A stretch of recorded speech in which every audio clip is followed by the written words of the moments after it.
मगध साम्राज्य के उत्थान में शिशुनाग वंश का अत्यंत महत्वपूर्ण स्थान है। हर्यक वंश के अंतिम शासक नागदशक को अपदस्थ करके उसके अमात्य मंत्री शिशुनाग ने 412 ईसा पूर्व में इस वंश की स्थापना की थी। शिशुनाग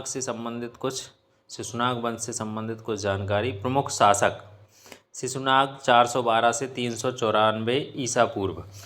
वंश का संस्थापक जिसने मगध की सीमाओं का अभूतपूर्व विस्तार किया। अवंती की विजय। शिशुनाग की सबसे बड़ी उपलब्धि अवंती राज्य को जीतकर मगध में मिलाना था। इससे मगध और अवंती के बीच चली आ रही 100 साल पुरानी शत्रुता समाप्त हुई। राजधानी परिवर्तन। इसने अपनी राजधानी राजगीर से हटाकर वैशाली को बनाया। राज्य विस्तार। इसके समय मगध साम्राज्य की सीमाएं बंगाल से लेकर मालवा तक फैल गई थीं। कालाशोक 394 से 366 ईसा पूर्व। शिशुनाग का पुत्र और उत्तराधिकारी जिसे पुराणों में काकवर्ण कौवे जैसा काला कहा गया है।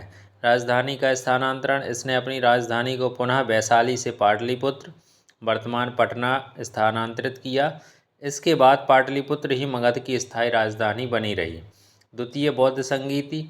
इसके शासनकाल के 10वें वर्ष 383 ईसा पूर्व में वैशाली में द्वितीय बौद्ध संगीत का आयोजन हुआ, जिसमें बौद्ध संघ स्थविर और महासांघिक 2 भागों में विभाजित हो गया।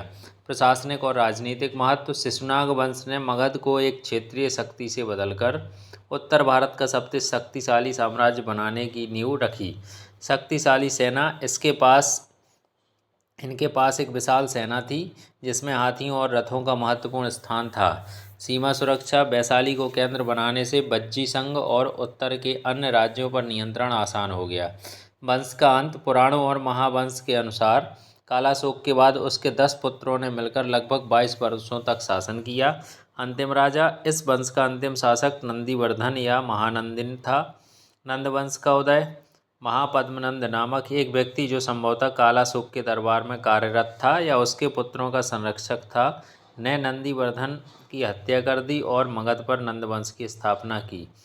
शिशुनाग वंश का सारांशिक तालिका। संस्थापक शिशुनाग 412 ईस्वी पूर्व।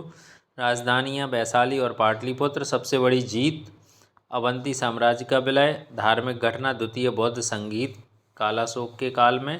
अंतिम शासक इसका नंदीवर्धन।